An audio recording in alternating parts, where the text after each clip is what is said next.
Assalamualaikum warahmatullahi wabarakatuh. Perkenalkan, nama saya Ilvi Ifdika, mahasiswa magang di Pengadilan Agama Payakumbuh. Di sini saya akan menjelaskan pengertian gugatan dan unsur-unsurnya. Yang pertama yaitu tentang pengertian gugatan. Gugatan adalah suatu tuntutan hak yang diajukan oleh penggugat kepada tergugat melalui pengadilan. Dalam hukum acara perdata, umumnya terdapat dua pihak atau lebih, yaitu antara pihak penggugat dan tergugat, yang mana terjadinya gugatan terhadap hak dan kewajiban yang merugikan pihak penggugat. Terjadinya tergugat gugatan umumnya setelah pihak tergugat melakukan pelanggaran hak dan kewajiban yang merugikan pihak penggugat tidak mau secara sukarela memenuhi hak dan kewajiban yang mana diminta oleh pihak penggugat, sehingga akan timbul sengketa antara penggugat dan tergugat. Sengketa yang dihadapi oleh pihak apalagi tidak bisa diselesaikan secara damai di luar persidangan. Umumnya perkaranya diselesaikan oleh para pihak melalui persidangan pengadilan untuk mendapatkan keadilan.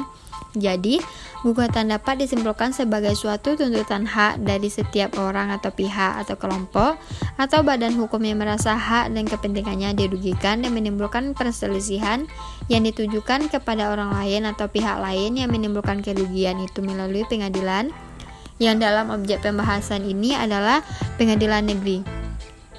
Oleh karena itu, syarat mutlak untuk dapat menggugat ke pengadilan haruslah atas dasar adanya perselisihan atau sengketa.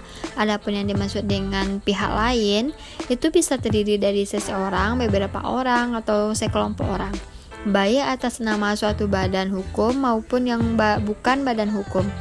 Adapun pihak yang mengajukan tuntutan disebut dengan penggugat, atau kalau lebih dari satu disebut para penggugat. Adapun pihak yang dituntut di pengadilan tersebut tergugat, atau kalau yang lebih ringkas gugatan adalah tuntutan hak yang diajukan oleh pihak penggugat kepada pihak tergugat melalui pengadilan. Selanjutnya saya akan menjelaskan tentang bentuk-bentuk gugatan. Yang pertama yaitu terdapat gugatan tertulis, yang mana bentuk gugatan tertulis adalah yang paling diutamakan di hadapan pengadilan daripada bentuk lainnya. Gugatan tertulis diatur dalam pasal 114 ayat 1 HIR atau pasal 142 RBG yang menyatakan bahwa gugatan perdata pada tingkat pertama harus dimasukkan kepada pengadilan negeri dengan surat permintaan yang ditandatangani oleh penggugat atau kuasanya. Dengan demikian, yang berhak dan berwenang dalam mengajukan surat gugatan adalah penggugat atau kekuasanya.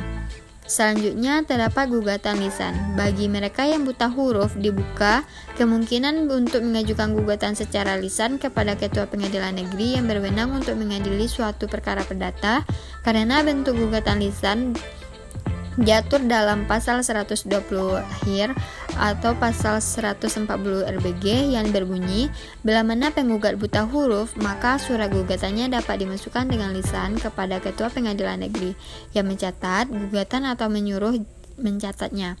Ketentuan gugatan lisan yang diatur HIR ini selain untuk merekomendir kepentingan penggugat buta huruf yang jumlahnya masih sangat banyak di Indonesia pada masa pembentukan peraturan ini, juga membantu rakyat kecil yang tidak mampu menunjuk jasa seorang advokat atau kuasa hukum, karena dapat memperoleh bantuan dari ketua pengadilan yang berwenang untuk mengadili suatu perkara perdata untuk membuatkan gugatan yang diinginkan. Terima kasih. Assalamualaikum warahmatullahi wabarakatuh.